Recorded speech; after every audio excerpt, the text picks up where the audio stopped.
Okay, so I'm sitting here on Wednesday, June 3rd, 2015 with Vernon King, and we're sitting here in the gatehouse at the Prairie Tractor Museum, which is now called Coyote Flats. Mm-hmm. So tell me a little bit about yourself, Vern. Where do you live? We've been located in Picture Butte for 15 years now. And previous to that, we moved from the area northeast of Edmonton. Okay. So tell me a little bit about your family. I'm married to my wife, Elaine. Okay. We're both retired teachers. And we have three very healthy and successful mature children. Two of them live in Edmonton, one lives in the Coronation, Alberta area. And all three of our kids have kids, and one of them has grandkids. So we are great grandparents. Oh, wow. In every sense of the word. Right, of course. How many grandchildren and great-grandchildren do you have? Oh, that's toughy. Mm-hmm. We have 1, 2, 3, 4, 5, 6 grandchildren, and through a mixed marriage, we have a total of 3. Wow. 3, yeah. Great-grandchildren. Big family. So growing up, how many brothers and sisters did you have? I had one brother and 2 sisters, and one sister is still surviving. Okay. Did you always live in Alberta your entire life? Yeah. Always? In different parts of Alberta. Mm-hmm. But, yeah, always Alberta. Okay. Where were you born? I was born in Drumheller. All right. And so, what was your childhood like? What can you tell me about your childhood? Quite uneventful. Mm-hmm. We lived in a small community most of my childhood years in a small town just out of Drumheller, Machichi. And I guess when I began teaching, I left Machichi, and my career as a teacher began in the Castor area, just east of Stettler. Okay. Were you involved in any sports, clubs, any hobbies growing up? There weren't a lot of organized sports in our little community. Baseball was the summer activity, of course, and then a number of people got together and put a sheet of ice down for skating, and there was a little bit of hockey took place there. The scouting movement for a few years was pretty active, and I was involved with it. Great. So, did you go anywhere to obtain your teaching degree? Edmonton. Edmonton? Yeah. The U of A? Yeah. Okay. So what was university like? Mine was very stretched out. I began teaching as an emergency teacher trainee in the early 1950s. A real shortage of teachers at the time, and so I began as a 6-week teacher. And over a period of 3 summers, I completed year 1 of the Junior E program. And then from there, I took summers and evening credit courses, and eventually got my degree from Edmonton. So teaching was your first job, or did you have a job growing up?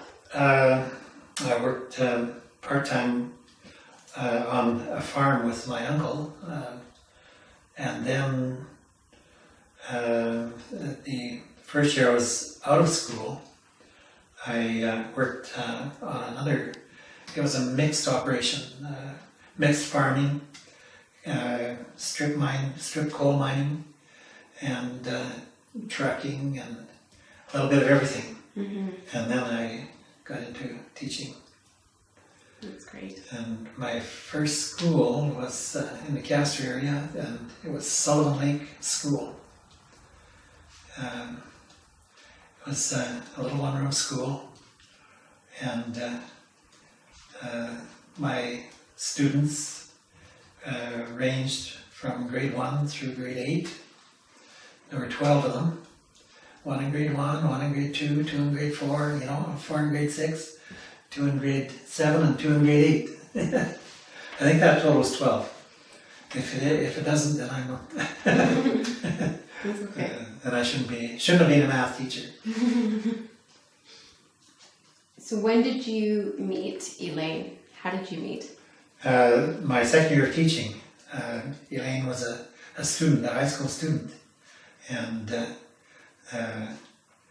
she, when she graduated from high school, enrolled in university in in Edmonton, and she got her degree, and we were married while that was happening, and met her in the little town of Halkirk, between Castor and Steller. Do you remember the year that you married? 1959.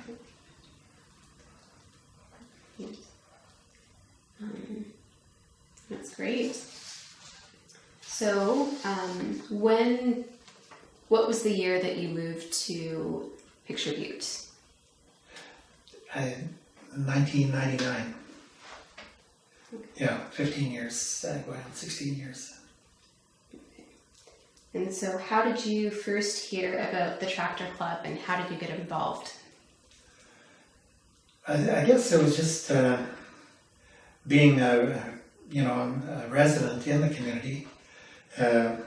We like to look around and become acquainted with what the community had, and I think within probably the first 2 years of living here, I learned about the museum. And at that time, it was the Tractor Club, and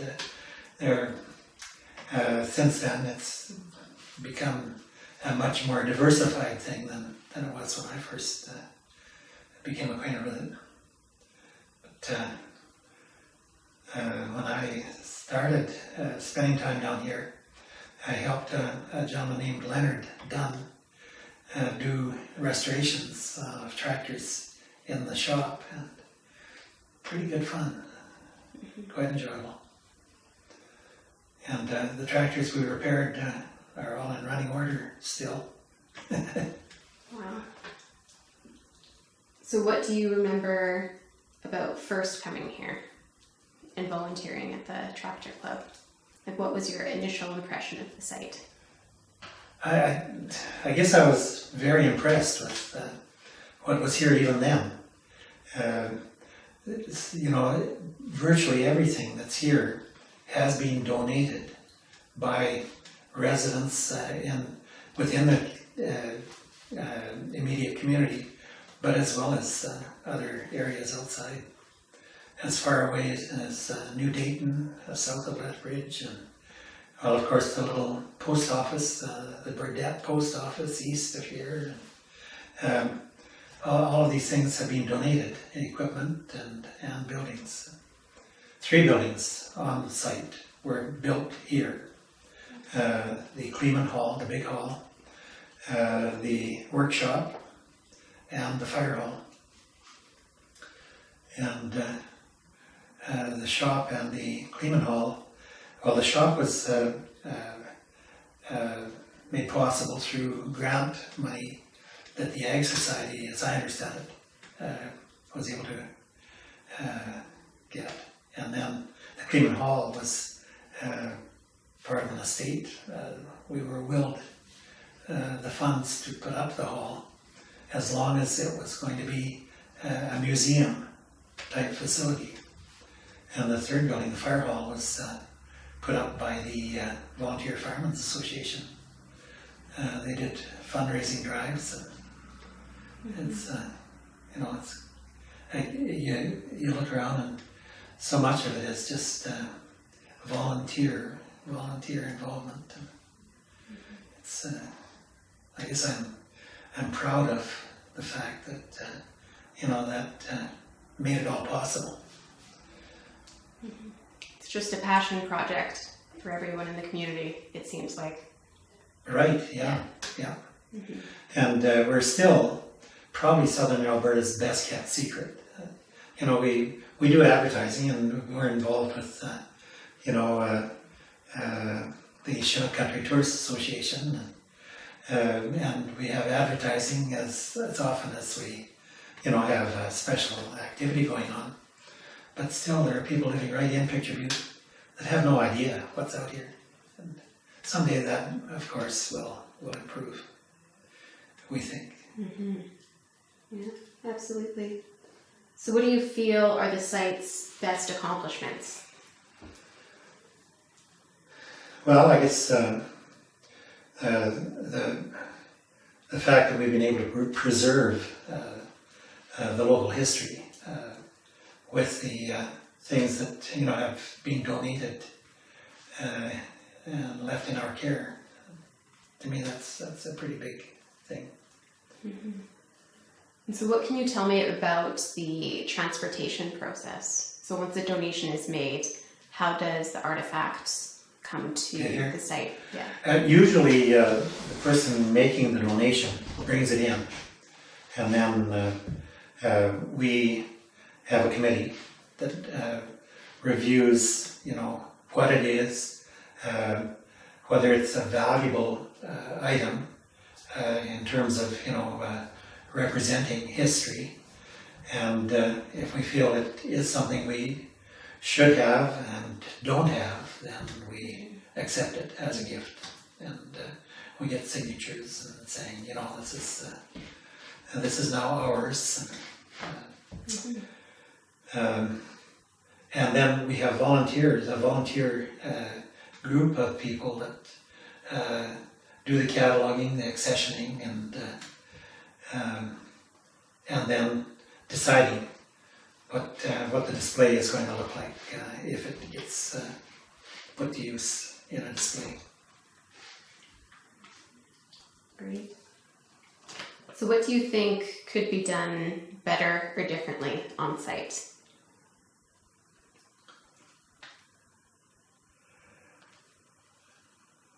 Well, I think one of our biggest leaps right now has been being able to hire a manager, and I think we've got good things just happening or about to happen because we have the manager now. Maybe a little more thorough planning, and I guess probably a greater undertaking to involve all the members. We have in excess of 100 members, but maybe 15 to 20 of them are what you would consider to be active.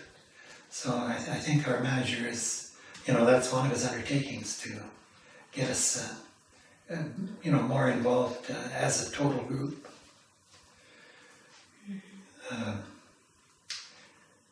And these things can only happen over time, though. Right. Yeah, absolutely. So why is Coyote Flats important? Well, the name Coyote Flats was chosen because at the beginning of the 1900s, this area was known as Coyote Flats, or Coyote Flats, probably more properly at that time. And I think it's about 6 or 7 years ago now that we settled on the name, and we're still legally Prairie Tractor and Engine Museum Society. But just to maybe give the general public a little different perspective, we've been trying to transition to using the name Coyote Flats, and I think it is working. We're more than tractors, therefore, the change of name I think is a good way to go. Mm-hmm. What is your favorite building on site? Would it be okay if I said the school? Yeah, that's fine. I wonder why.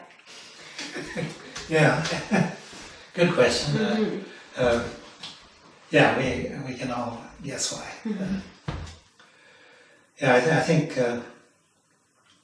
school has been a pretty major part of my life, and 35 years, and plus going to school. I started school in a little one-room school west of Wetaskiwin, and I was very shy, of course, as I still am. You knew that. Anyway, I would sit in my desk like this, thinking that I was hiding, I suppose. But that was grade 1, and my year in grade 1 came to a sudden end the first day back at school after Christmas. The morning, the school burned down, and but that was a one-room school, my first experience in school. And then the next year we were in a centralized school in that same area. And then all through school, the situation has varied from being a very small school to a larger school. And all enjoyable, but we never, in the 12 years I went to school, we never had a gymnasium. The area for exercising was outside, and in the wintertime we had a little hill that we tobogganed on, and man, at recess you couldn't get out there fast enough and get your coat. As you were heading out, you were zipping up your coat and getting ready for the hill. But it was good. I enjoyed all of my youth. A small community, small classrooms, for the most part. Grade 12, stayed in a dormitory in Drumheller, and felt kind of lost because there were so many more kids, in the classrooms, but I guess you learn to survive in those changed surroundings. It was good. Mm-hmm. What was your favorite grade? Did you have it? Favorite grade? Yeah. Probably junior high school. Yeah. We decided to play a little. It was a 2-room school at that time, and grades 7 to 11 were in one room, and 1 to 6 in the other. The older kids decided on April Fool's Day we should play hooky. Surprised the teacher, and we were all there before the teacher got there. It doesn't happen anymore now, but the teacher's always there first. But anyway, about 11:45, we all strolled back into the school, smiles on our faces. Teacher was busy sitting at her desk, working, and finally we're all sitting down, and she said, "Well, you've had your fun, now I guess it's my turn." And she pulled the strap that she had purchased down at the hardware store that morning. Went up and down the rows, and every one of us got leather. But she was about your height, Shannon. Mm-hmm. So and you could just see her wince every time she took a swing. But we knew we had earned it, and so we just accepted it. But the problem was, my folks had always said, you know, if you ever get in trouble at school, you'll have the same kind of treatment when you get home.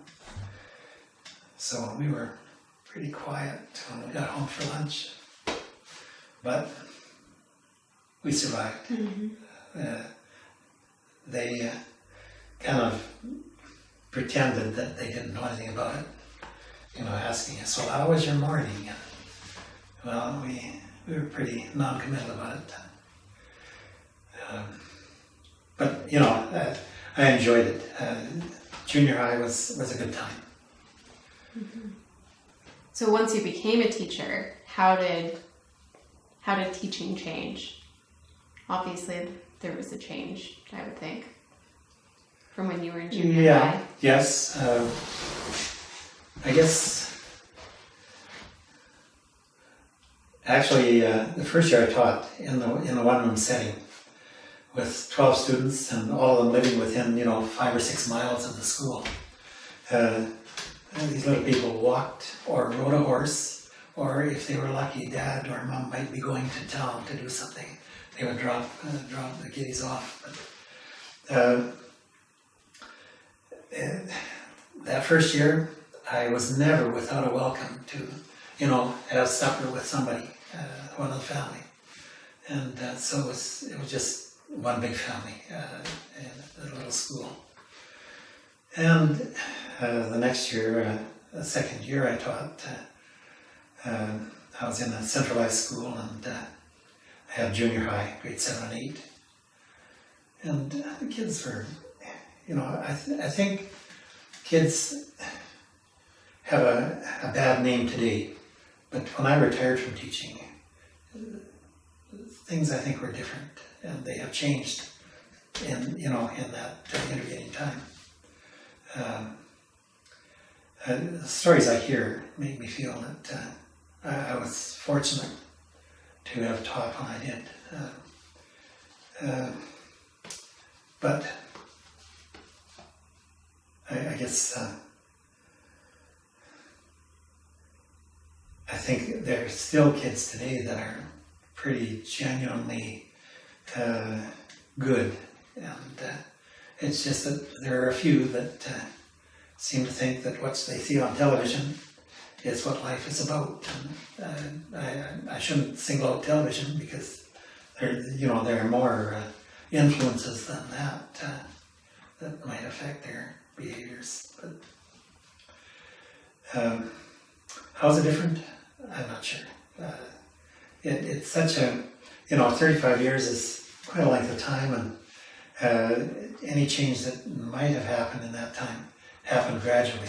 I just can't really single out any one thing. I enjoyed the time I was teaching. Wow, that's great. So when Elaine comes out here, did she also share that the school is her favorite place, or did she have a different favorite building? The place she likes to spend her time is the station house, the CPR station. I think partly because she spent time with some of the kids that lived in the station house, and so she, had sort of things that she remember about her time then, and she likes to dress it up and make people feel good about visiting the place. She would probably also include the school though as a favorite spot.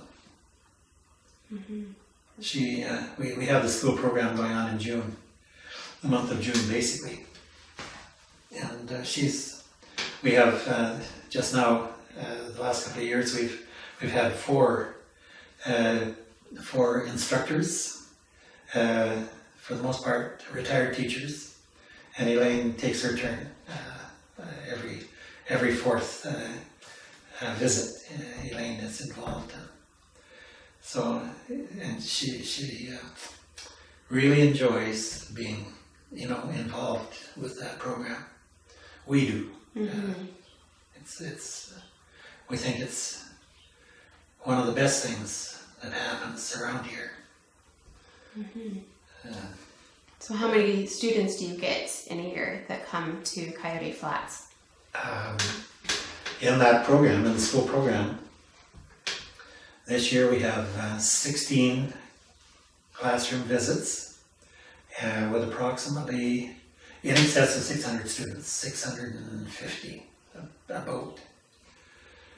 And it's, we've got, this year we have 3 visiting classroom groups that haven't been here before, and they're almost in awe at what is here. And too often, no, not too often, quite often, we get little people bringing their parents back in the summer, later in the summer. And that gives us a good feeling, because we know that these little people have good memories of what was here, what is here. So when did the school program begin? It was underway before I started being out here. It's at least 15 years, might be 16 years. And the fellow that started the program is a retired teacher as well. Still lives in the community, but after about 13 years, he just played out. You might have come across his name, Jim Asplund. I have lots of good feelings about Jim and what he did, to get this program in place. And I'm just running on his shirt tail now, just being here, helping to coordinate it. But no, he was very instrumental in making it happen. And he was doing it all by himself. Now we have a committee, and I'm one of a committee,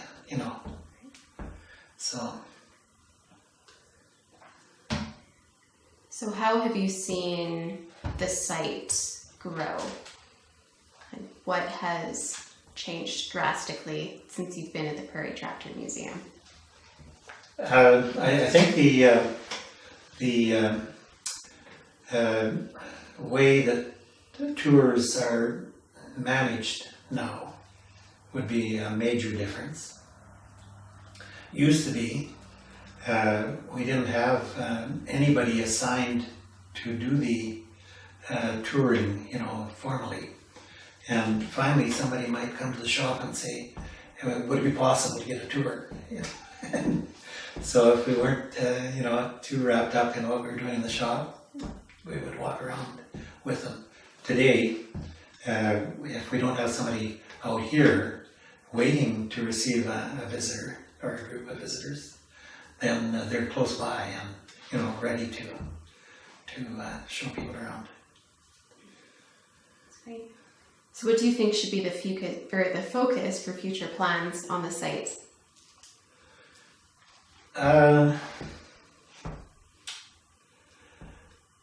think we want to make sure that anyone who comes to visit has an opportunity to spend as long as they feel they need here, without feeling rushed or being pushed aside. I think they've got to feel welcome, and they've got to leave with a good feeling about what they were able to come away with. And I think we're well on the way to having that, but there's always room to improve. Absolutely. Have you met or worked with anyone at the Tractor Club who inspired you? Leonard Dunn. Yeah. he was our president for something in excess of 10 years.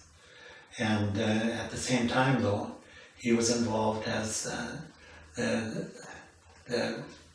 main man in the shop. And he was just, he loved doing what he was doing. And I enjoyed working with him.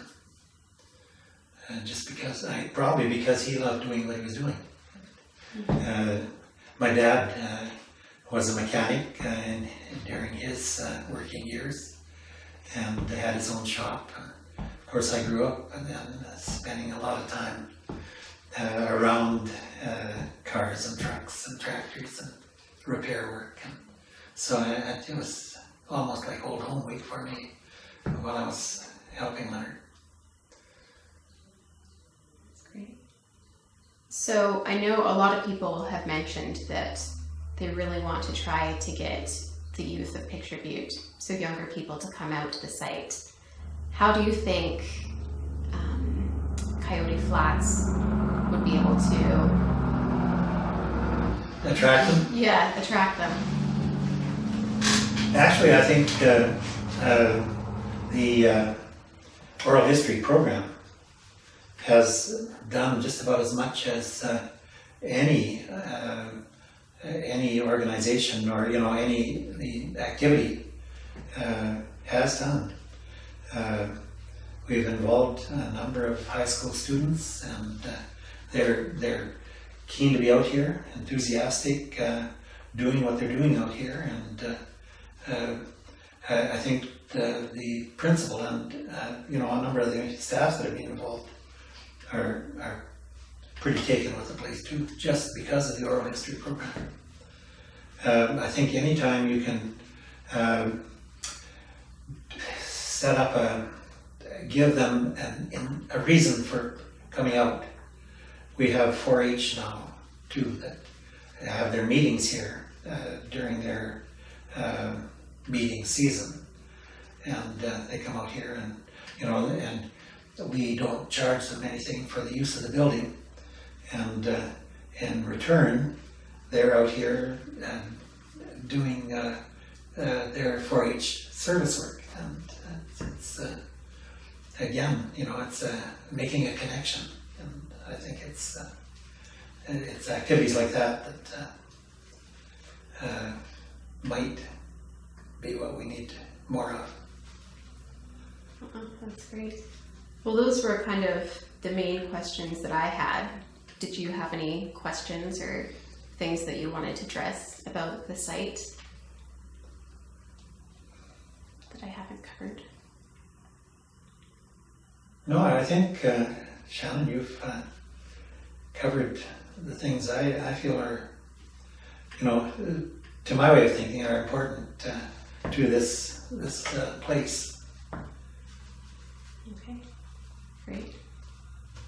We're happy that you can be a part of the project, and with Brianna. It's great. Yeah. Well, thank you very much. I think we'll stop it right there. Put you off of the hot seat. Yeah. Or Okay. take you off.